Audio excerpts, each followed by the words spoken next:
Namo tassa bhagavato arahato samma sambuddhassa. Namo tassa bhagavato arahato samma sambuddhassa. Namo tassa bhagavato arahato samma sambuddhassa. Dhammo cari sukang seti te.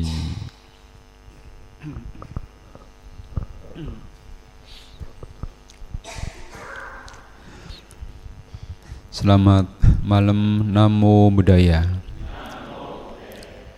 Yang dihormati para sesepuh, para tetua, bapak-bapak, ibu-ibu, upasaka upasika, hadirin yang berbahagia. Puja dan sujud di hadapan Sang Tiratana yang senantiasa melimpahkan berkahnya kepada kita semua, sehingga pada malam hari ini kita dapat hadir dalam rangka puja bakti SPD menyambut Trisuci Waisak 2570 di tahun 2026 ini, dan kita semua diberkahi dengan kesehatan, kekuatan, dan juga kebahagiaan. Bapak Ibu sekalian,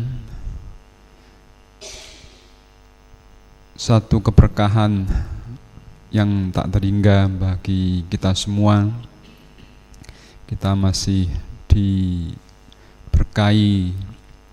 kesempatan yang luar biasa bersama-sama dengan sukacita, dengan penuh kegembiraan kita menyongsong menyambut Trisuci Waisak ini, yang sudah tentu akan memberikan nilai-nilai bajik bagi Bapak Ibu dan juga kita semuanya. Pada kesempatan yang baik ini ya, bersama-sama kita akan membahas, merenungkan ulang Dhamma ajaran agung Guru Buddha. Dan pada kesempatan ini kita mengambil satu topik, yaitu adalah keberhasilan hidup. Bapak Ibu sekalian, pasti semua orang memiliki harapan-harapan, cita-cita, keinginan-keinginan, dan sudah tentu semuanya itu adalah yang menyenangkan, yang membahagiakan. Kita semua memahami bahwa hal tersebut adalah satu pemahaman yang benar, yang baik, karena semuanya ingin maju, ingin dalam kondisi yang menyenangkan. Karena dengan kita berada dalam kondisi yang menyenangkan, penuh dengan sukacita, kegembiraan, itu semua sebagai awal untuk meraih apa yang diharapkan selanjutnya. Satu gambaran yang paling sebenarnya tiap waktu ya kita alami, kita lakukan. Kalau di pagi hari kita bangun pagi dalam suasana yang segar, suasana yang nyaman, kemudian memulai aktivitas, baik itu bekerja di rumah, ada yang di kebun ya, ada di sawah, ada yang di kantor atau di toko dan lainnya. Karena diawali dari pagi yang menyenangkan itu, suasana hati yang menyenangkan, maka menjadi seperti yang kita sering dengar dari orang-orang bijak. Kalimat pendek tetapi itulah yang sebenarnya menjadi inspiratif, menjadi spirit bagi kita semua. Apa itu? Kalimatnya adalah,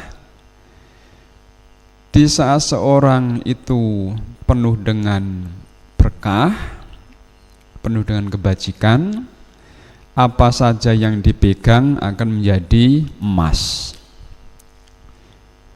Kalau kita hanya pahami kalimat yang pendek itu, seakan-akan bahwa apa yang kita pegang, apa yang kita sentuh, mungkin di depan ini ada meja. Kalau meja itu kita pegang menjadi emas, mungkin juga bangku, kursi, atau mungkin pintu atau rumahnya, kalau dipegang akan menjadi emas. Namun sebenarnya ini adalah peneguhan dhamma yang luar biasa, bahwa di saat kita memulai segala hal yang kita rencanakan, kita pikirkan, kita plankan, programkan itu, bila mana diawali dengan kondisi hati, pikiran, rencana yang baik, pemikiran, pandangan yang baik, itu akan mengarah kepada pemikiran, rencana-rencana, kemudian upaya-upaya, bahkan apa yang kita lakukan, langkah-langkah awal, bahkan juga hanya mendapatkan relasi-relasi yang semuanya itu mengarah kepada hal-hal yang menunjang, sehingga yang direncanakan, yang dikerjakan itu berhasil dengan baik. Kalau misalnya sebagai petani, tanamannya juga tumbuh dengan subur karena dirawat, dijaga dengan cara yang baik, diawali dengan pikiran-pikiran yang positif. Bahkan tentang teori tanam menanam, ternyata juga sudah banyak dilakukan riset. Misalnya, kalau tanaman itu ditanam dan dijaga, dirawat, diolah dengan pola-pola pikiran yang baik, ternyata tanaman itu tumbuh dengan subur, tidak gampang dikena hama, sehingga dengan otomatis akan memberikan panen-panen yang banyak, yang melimpah. Nah, bagaimana dengan yang lain? Misalnya di mana? Di toko atau di kantor misalnya.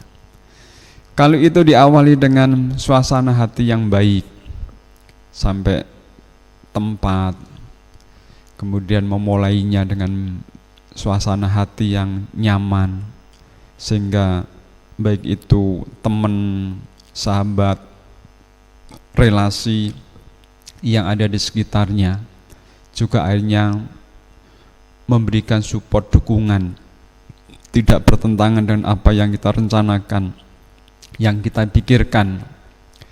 Akhirnya pekerjaan itu selesai dengan baik dan akhirnya memberikan hasil yang terbaik.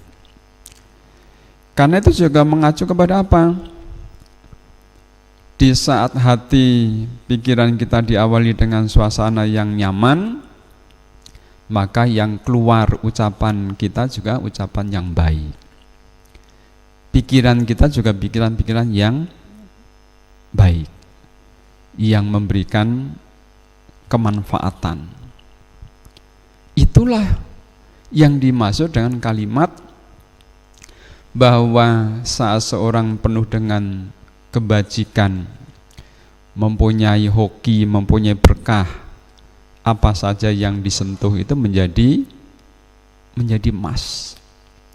Bukan berarti bendanya, mejanya menjadi emas, tapi apa yang dikaryakan, apa yang dikerjakan, apa yang dipikirkan itu semuanya memberikan hasil manfaat yang baik, yang bermanfaat, yang memberikan kemajuan. Bapak sekalian,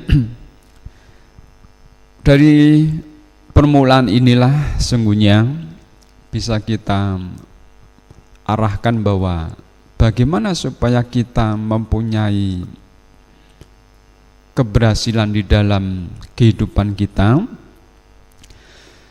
Disitulah sudah nampak bahwa dimulai dari tujuan yang kuat, sering dikatakan sebagai kekuatan aditana, tujuan yang kuat. Kalau kita merenungkan kembali yang dilakukan oleh Pangeran Siddhartha Bodhisattva misalnya, bagaimana di saat luar biasa dengan keteguhan aditananya itu, kekuatan niatannya itu, ya, bermula dari di saat menjadi pertapa Sumedha misalnya, itu menunjukkan bahwa kekuatan aditana, kekuatan niatan itu ternyata menjadi energi awal yang luar biasa. Banyak para sesepuh, para tokoh-tokoh ya, di saat ya beberapa kami mengikuti ya, contoh misalnya pas suatu ketika di suatu daerah itu tidak gampang ya, mungkin juga sama dengan di saat di sini ya, untuk mendapatkan tempat lahan yang akan digunakan untuk wihara atau cetia. Kemudian berulang-ulang harus mencari, harus pindah-pindah ya. Yang sini ternyata tidak cocok, ke sana tidak cocok, dan lainnya. Ya. Baru dari para pengurus-pengurus itu, ya, yang dituntun diarahkan oleh seorang tokoh itu, ya, dengan menguatkan aditana. Ya. Ayo kita semua beraditana. Sekarang kita akan memulai untuk mencari ya, lahan yang kiranya bisa digunakan untuk membuat cetia atau wihara. Kemudian dengan tekad bersama itu ya, ternyata memang benar. Kejadiannya adalah kita sudah berulang-ulang, bahkan suatu ketika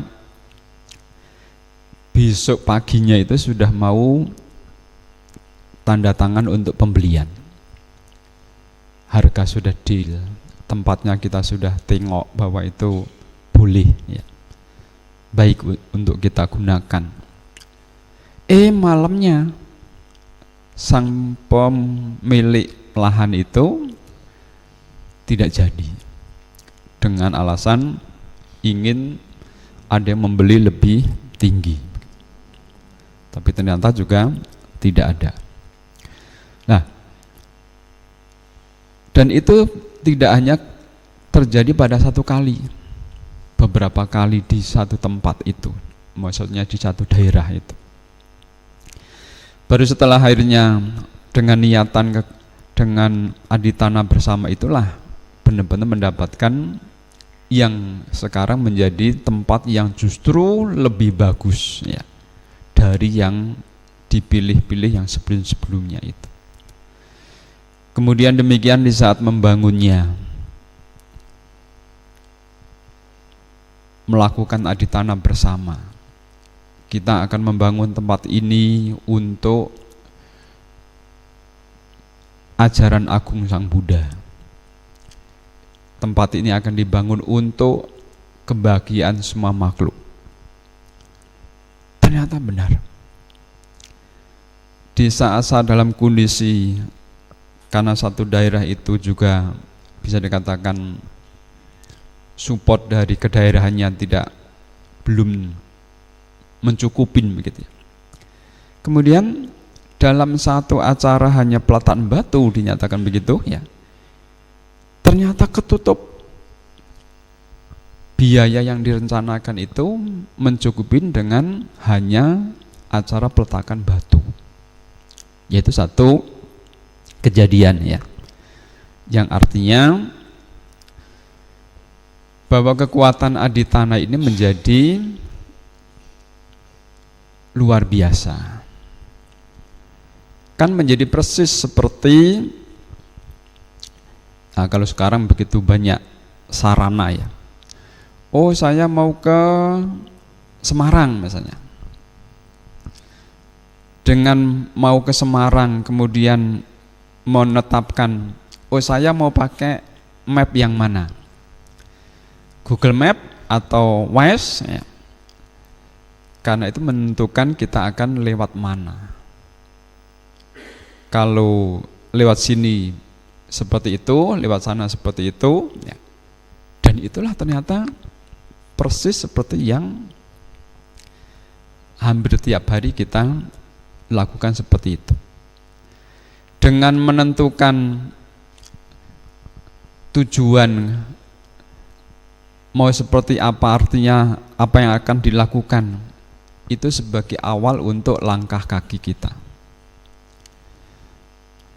Nah, kalau di sini sudah ya banyak bapak-bapak, ibu-ibu, ya opa-oma atau kakek nenek. Saya yakin bahwa bapak sekalian ya, bapak-bapak, ibu-ibu bisa bertahan ya. Salah satu contoh berkeluarga dengan pasangannya, berkeluarga dengan keluarganya. Bisa ada anak-anak, bisa ada adik, ada kakak, bahkan mungkin juga ada mertua dan lainnya. Itu juga memberikan satu percontohan bahwa kalau tidak ada kekuatan tujuan yang ditetapkan itu ya banyak ya, hanya gara-gara kan saya berumah berpasangan ini kan hanya untuk satu orang. Kenapa ada adik? Kenapa ada kakak? Mungkin juga ada mertua, mungkin juga ada mungkin bule atau bude dan lainnya. Itulah yang membedakan di saat tujuan dari yang dilakukan itu seperti apa. Dengan menetapkan, menguatkan aditana itu ya menjadi seperti petanya, menjadi seperti mapnya, mau langkahnya seperti apa. Oh iya, berkeluarga, apalagi juga di saat dalam pernyataan-pernyataannya, kan begitu ya. Kalau di dalam suta-suta ya dinyatakan di sana ya, kalau kita sudah berkeluarga berarti kita harus menerima semua apa yang ada dari pihak, kalau seorang suami berarti ke pihak istri. Di pihak istri itu ada orang tua, ada ayah atau ibu, bahkan bisa jadi masih ada opa atau oma ya, kakek nenek. Mungkin juga bahkan ada adiknya, mungkin juga ada kakaknya, mungkin juga ada yang lain. Dinyatakan harus bisa menerima ya, itu semua sebagai keluarga. Apalagi dari pihak kita sendiri. Kan begitu ya. Tapi kadang-kadang kita kan menjadi salah ngerti ya, bahwa kita katakanlah berpasangan hanya untuk berdua ya, padahal ternyata juga harus memahami bahwa yang dimaksud dengan keluarga itu menjadi keseluruhan. Itu salah satu contoh saja. Nah, maksudnya adalah di saat suatu ketika kita menentukan akan melakukan apa, maksudnya adalah pasti ada dampak positif dan negatifnya yang ada di sekitarnya. Contoh tadi misalnya bertani atau beternak.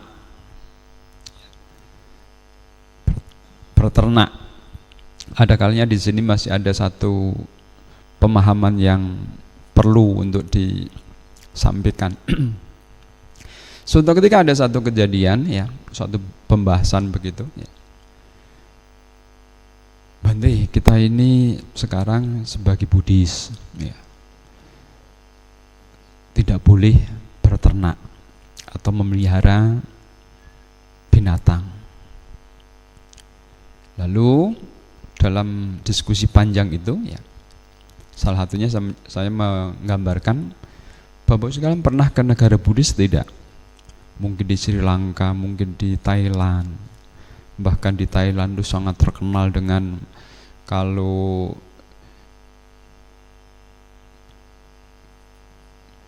peternakannya, bahkan juga ikan artinya apa? Perikanan,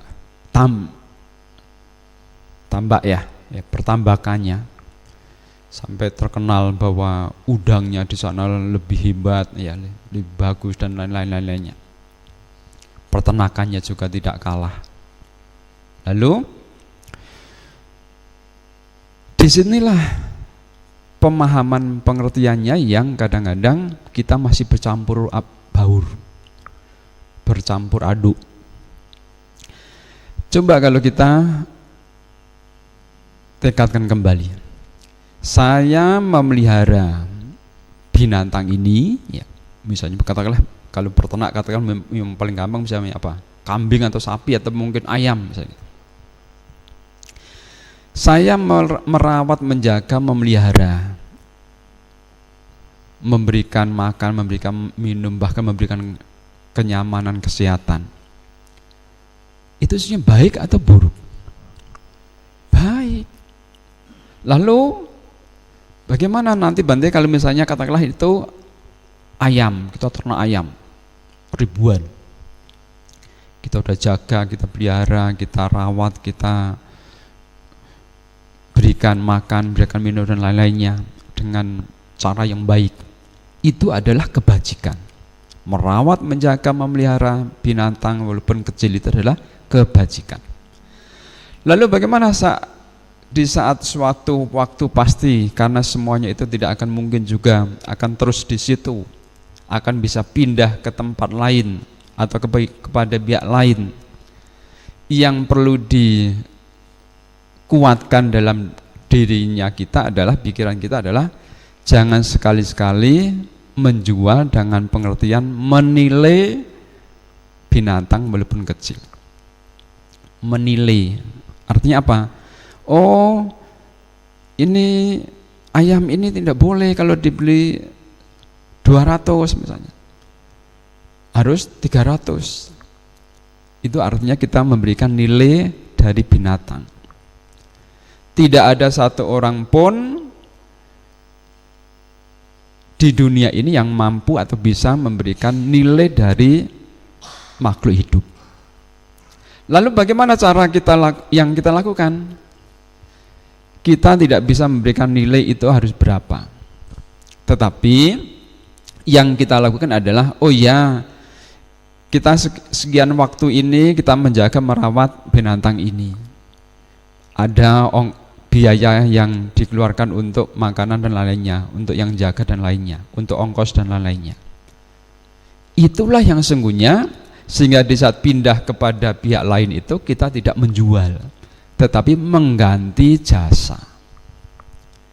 Kalau pikiran kita seperti itu, kita tidak akan diisi oleh memanfaatkan atau bahkan mencelakai begitu ya binatang lain.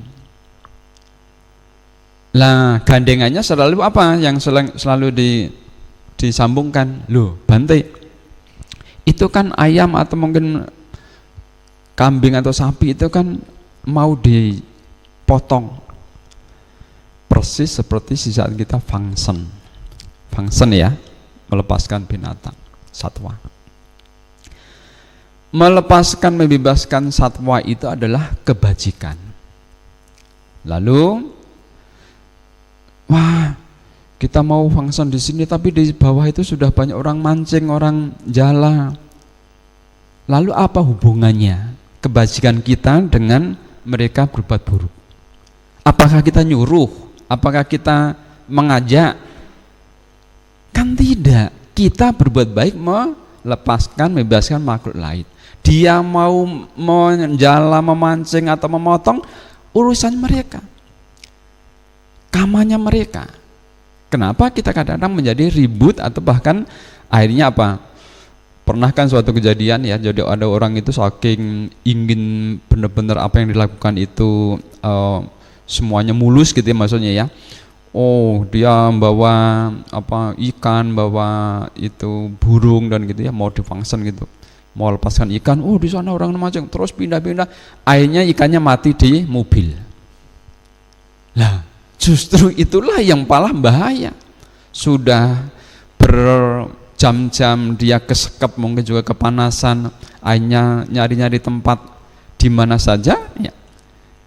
Tidak gampang untuk bisa mendapatkan artinya tempat benar-benar yang bebas dari seperti itu. Niatan, kembali kepada niatan, kembali kepada tujuan. Oh, saya melakukan ini untuk membebaskan makhluk lain, untuk memberikan kebahagiaan kepada makhluk lain. Yang lainnya mau, atau orang lain mau melakukan menangkap, memancing dan lainnya ya. Nah, itu sama dengan juga kaitannya adalah misalnya apa? Membuka restoran ya, membuka restoran. Katakanlah kita punya restoran. Apakah kita punya restoran juga pasti kita yang melakukan? Apalagi sekarang itu tidak demikian. Saya akan tarik sedikit ke belakang tentang tradisi-tradisi di daerah ya, di daerah saya misalnya. Kalau dulu ya, misalnya hajatan, selamatan gitu ya, selalu harus memotong, menyembelih sendiri ya. Kalau kecil itu selamatannya hanya ayam-ayam ya, tapi kalau besar bisa kambing, bisa sapi begitu ya. Zaman saat itu masih selalu begitu. Tapi sekarang yang dibutuhkan, diperlukan seperti daging-daging tadi, loh, di pasar itu sudah ada. Bahkan kalau di kota-kota besar misalnya gitu ya, mungkin saya yakin juga seperti di Salatiga itu pasti ada. Itu ada pergudangan es ya, yang itu tahan bisa berbulan-bulan ya. Jadi daging itu sudah ada di sana, sudah siap. Artinya tuh kita tidak perlu dikaitkan bahwa apa unsur-unsur faktor-faktor yang dinyatakan sebagai pembunuhan. Pertama menyuruh ya, lalu melihat makhluknya itu ya, ada makhluknya, kita menyuruh, memesan, terjadilah tindakan untuk membunuh dan makhluk itu mati. Itulah syarat-syarat terjadinya sebuah pembunuhan. Lah, kita tidak menyuruh, kita tidak memesan artinya bahwa itu loh ayam yang gemuk itu ya. Seperti contoh misalnya, kan banyak kan sering terjadi perbincangan, misalnya kita ke restoran gitu, restoran atau rumah makan lah gitu, rumah makan. Lalu pastikan menunya di sana ada ikan, ada ayam, mungkin juga yang lainnya begitu ya. Nah, orang tertentu yang begitu sangat-sangat strict tadi, wah, nggak boleh nih, ada ayam nih, ada apa nih. Kita harus kembali kepada syarat-syarat tentang membunuh tadi. Apakah kita memesan, apakah kita lihat ayamnya, itulah ayam itu yang dipotong. Lalu karena kita lihat dan memesan, terjadilah pemotongan, ayam itu benar-benar mati. Kemudian juga akhirnya benda atau makhluk itu, ya ayam itu ada menjadi mati. Itu baru dinyatakan sebagai kita itu turut andil memberikan pembunuhan atau melenyapkan kehidupan. Nah, ini juga kadang-kadang menjadi perlu ya. Supaya apa? Kita ini memang sebagai manusia biasa, sebagai putujana ya. Yang namanya udah kukuca ya, khawatir ya. Kita cemas, kita ya pasti menjadi ada kegelisahan ya. Itu pasti. Kemudian wicikica ya, kita menjadi selalu ragu-ragu dan lainnya. Itu memang kita sebagai manusia biasa, sebagai putujana ini tidak bisa dipungkiri. Tetapi paling tidak dengan pengertian-pengertian pemahaman yang terus ya kita ulang kembali, kita dengar, kita bincang bersama, diskusi bersama. Inilah yang akan menjadi meneguhkan apa yang kita lakukan. Sehingga menjadi apa? Tujuan tadi ya, bahwa oh kita mau fungsinya menjadi benar ya, menjadi terlaksana. Bukan malah sana kemari nyari tempat yang tidak ada orang, yang tidak ada mungkin makhluk lain yang membahayakan yang kita fungsikan begitu ya, mau kita lepaskan gitu, yang akhirnya malah kita menjadi ragu, khawatir, bahkan akhirnya tidak melaksanakan fungsi, bahkan yang kadang-kadang sudah terlaksanakan, binatang yang kita mau fungsi sudah pingsan duluan. Nah kita malah jadi melakukan keburukan itu. Mau melakukan kebaikan malah menjadi sebaliknya. Yang kedua adalah selain setelah kita menjadi teguh kepada tujuan yang kita lakukan, adalah memang pentingnya kita mempunyai satu prinsip, yaitu adalah kesungguhan. Maka dinyatakan kita mempunyai kedisiplinan, kita mempunyai karakter yang kuat untuk terus berupaya. Yang sudah tentu kaitannya menjadi ya ada wirya, ada sati di sana ya. Kalau hanya wirya, tidak ada kesadaran yang cukup, perhatian yang cukup ya, tidak bisa terlaksanakan dengan baik. Nah, hal-hal tadi ya itu menjadi beruntun ya, keterkaitan. Kalau kita sudah menjadi sungguh-sungguh karena kita yakin, karena kita percaya, kita mempunyai kekuatan niatan ini, disitulah persis seperti apa? Seperti kita contoh paling gampang adalah apa? Membaca ya. Oh di saat lihat judul bukunya, baru lihat covernya, baru lihat gambarnya, oh ya ini buku yang saya cari, judulnya ini. Baru akhirnya bisa begitu serius membaca. Karena membacanya dengan kesungguhan, dengan keseriusan, dengan penuh perhatian, maka akhirnya mampu dan cepat bisa memahami, mengerti apa yang ada dalam isi buku itu.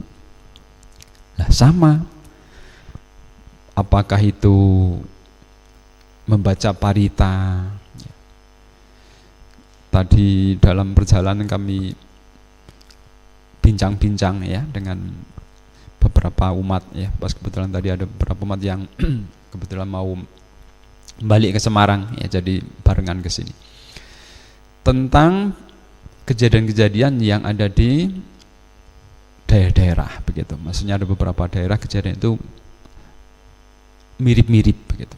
Nah, satu hal yang dibicarakan adalah kok ternyata hampir tiap-tiap daerah itu mempunyai kemiripan ya, tentang misalnya yang paling disampaikan adalah misalnya mau pindah rumah, karena tadi itu sesungguhnya bukan basicnya bukan Buddhis semua ya, jadi ada yang Muslim, ada yang Kristen begitu ya, ada yang Buddhis begitu. Kok ternyata walaupun dia Kristen hampir sama juga dengan yang juga kita yang Buddhis lakukan. Nah kemudian demikian pula juga yang Muslim gitu mengatakan. Nah apa yang sungguhnya menjadi pemahaman prinsip itu adalah tentang misalnya doa, dalam bahasa umumnya adalah sesaji ya, sesaji, puja ya, puja. Ternyata kalau kita tarik ke belakang dari zaman Sang Buddha ya, puja tentang saat memulai satu usaha dalam pengertian misalnya membangun tempat misalnya gitu, itu di mana? Di saat mau membuat sima atau uposatha gara. Dari zaman Sang Buddha itu sudah dilakukan bagaimana cara memulai awal untuk membangun sima atau uposatha gara itu, dilakukan upacara yang namanya upacara pembersihan, termasuk diberikan simbol-simbol ya, tanda-tanda. Nah itu semua untuk apa? Nah tadi itu digandengkan adalah ada satu kejadian. Tempat itu suatu ketika pernah ada kejadian adalah orang bunuh diri begitu. Orang bunuh diri di tempat itu. Nah ternyata dengan pernah tempat itu digunakan untuk orang bunuh diri, kemudian bahkan rumah itu ya sudah tidak ada, menjadi kebun, lalu suatu ketika di waktu tertentu ya itu ternyata karena bentuknya baturan begitu ya, lalu menjadi rumah lagi ya, dihuni orang gitu ya, ternyata tuh terjadi lagi begitu, ternyata terjadi lagi ada bunuh diri di tempat itu. Nah lalu kita tarik, sebenarnya apa yang terjadi, kenapa tempat itu menjadi ada semacam kondisi yang menjadikan seperti itu. Itu tadi kenapa di saat membangun uposatha atau sima itu dilakukan blessing, pembersihan, upacara ritual itu, itulah yang ternyata menjadikan kekuatan awal. Artinya kalau kita lihat sekedar hanya upacara, mungkin membaca sutta parita gitu ya, puja di sana. Nah, dalam kisahnya juga ternyata tempat-tempat yang pernah digunakan seperti itu ya, satu contoh misalnya Wihara Mendut. Wihara Mendut itu ya ternyata berulang-ulang menjadi tempat ibadah. Sebelum sekarang menjadi yang wihara sekarang, ternyata sebelumnya jadi apa? Kesusteran. Pasti di zaman sebelumnya pasti juga pernah menjadi tempat ibadah yang lain. Nah, energi yang digunakan awal dibangun, diciptakan inilah ternyata yang selalu menjadikan kondisi untuk kelanjutannya. Nah, maka itulah perlunya kita memulai sebuah pekerjaan-pekerjaan besar ya termasuk membangun rumah dan lain-lainnya begitu ya, diawali dengan termasuk membaca parita untuk menciptakan energi positif, getaran positif di tempat itu. Nah, ternyata itu menjadi satu kekuatan yang ya tidak nampak kan begitu ya, energi itu tertanam, tersimpan, berada di situ ya. Maka kalau kadang-kadang kita juga merenungkan, iya ya, kok berbeda ya, kalau saya meditasi di wihara tidak masalah, dengan meditasi di rumah begitu, kok berbeda ya. Lah itu tadi, di wihara sudah tentu energinya akan berbeda dengan di rumah. Di rumah akan menjadi berbeda energinya dengan di toko.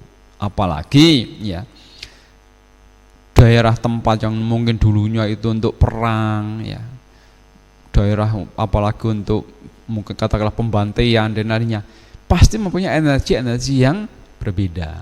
Lah, itulah makanya ada kalanya bahwa ternyata membaca parita itu sangat penting, sangat perlu, karena energi getaran-getaran parita itu ya bisa menjadi energi yang bagus, kekuatan yang bagus ada di tempat di mana kita lakukan. Mungkin yang biasa di kantor ya, atau bahkan itu ada satu kejadian juga ya. Jadi kalau dulu ya menyawah atau menanam padi itu kan bareng-bareng ya, bareng-bareng gitu. Lalu ada satu keluarga ini yang seperti eksperimen begitu tentang parita. Jadi dia tiap sore itu gitu ya, setiap sore ya ngelilingin sawahnya gitu dengan membaca parita ya, membaca parita gitu. Lah, kejadiannya yang lain-lain itu diserang hama, saat itu adalah tikus ya, tikus. Ternyata yang punya si bapak ini yang tadi eksperimen tentang parita tadi dinyatakan tidak diserang tikus begitu. Wah, hanya mereka menjadi satu punya keyakinan bahwa ternyata kekuatan parita itu mempunyai manfaat yang luar biasa. Nah, apalagi kalau kita tarik ke belakang lagi zaman Sang Buddha, kota Wisali, kan kita semuanya sangat mengenal ya, kota Wisali, kerajaan Wisali saat itu kena pagebluk ya, musibah yang luar biasa ya, karena sampai dinyatakan pagi sakit ya, siangnya meninggal, siangnya sakit, malamnya meninggal, sampai seperti itu ya, pagebluk zaman kerajaan Wisali saat itu ya. Dan akhirnya mengundang para bhikkhu, mengundang Sang Buddha untuk blessing membacakan parita, dan dinyatakan menjadi pagebluknya itu menjadi sirna atau menjadi hilang dan menjadi makmur kembali. Lah, itu juga maksudnya adalah bahwa ada kalanya bahwa kekuatan dari yang seakan-akan itu simple ya, seakan-akan itu sepele ya, ternyata itu mempunyai dampak-dampak yang bahkan bisa berulang ya, bisa berulang. Artinya energi itu bisa juga untuk orang-orang lain ya, contohnya tadi rumah ya. Kalau rumah itu ya pernah dilakukan upacara-upacara yang baik ya, mungkin juga kita sudah tidak ada di sana ya, bisa yang lain juga menggunakan dengan ternyata bisa memberikan kemanfaatan. Nah, itulah kondisi yang kedua yang perlu kita milikin, adalah kita lakukan adalah memang kekuatan wirya. Kita mempunyai semangat, mempunyai perhatian, dan karena itu untuk apa? Tadi menghilangkan, melemahkan, bahkan kalau bisa mengurangi, bahkan bisa menghilangkan ya, menghancurkan begitu. Tadi kita ini sebagai manusia selalu manusia biasa ya, ada keraguan, ada kecemasan, ada kegelisahan, bahkan ada kekhawatiran yang begitu luar biasa, begitu banyak menghalangi, menghambat ya. Nah, selanjutnya adalah sudah tentu ya, untuk menjadikan kita tuntas, artinya kita bisa mampu menyelesaikan dan akhirnya menjadi memperoleh apa yang kita inginkan, adalah panya. Panya dari mana? Dari samadhiti dan sama sangkapa. Yang dimaksud bagaimana? Itulah perlu kita mempunyai pandangan-pandangan yang benar, pengetahuan-pengetahuan yang benar, kemudian juga pikiran-pikiran yang benar yang terus harus dikembangkan. Karena tadi kan kita sebagai manusia biasa yang terus menerus bisa digrogoti dengan keraguan dan lain-lainnya yang semuanya Ya, contoh paling gampang apa? Oh, sekarang tidak perlu ke sawah. Ya. Padahal ternyata waktunya. Atau yang paling simpel, ya. Oh, sekarang hari ini nggak usah ke wihara, sedang ada tontonan misalnya. Lah kan seperti itu. Jadi kadang-kadang kita ini begitu gampang dipengaruhi, dibelokkan dalam tujuan untuk yang sesungguhnya. Maka pengertian, pandangan benar, pemikiran yang benar itu harus terus-menerus dibangkitkan. Itulah sebenarnya kita memiliki panya, memiliki kearifan di mana apa-apa yang memberikan kemanfaatan. Dari situlah Bapak sekalian ya, bahwa dengan poin-poin itu sebenarnya akan mengarahkan kepada apa yang kita harapkan, kita inginkan itu akan menjadi tercapai, akan bisa berhasil, akan bisa mendapatkan yang kita dambakan. Dan itulah yang terus ya, mari kita senantiasa teguhkan, senantiasa kita kuatkan ya, sehingga kita memperoleh apa yang kita harapkan, kita inginkan. Demikian uraian pada kesempatan malam hari ini. Dengan pengharapannya kita selalu maju dalam dhamma dan tiratana Buddha Dhamma Sangha memberkahi. Sabbi sata bhavantu sukhitata.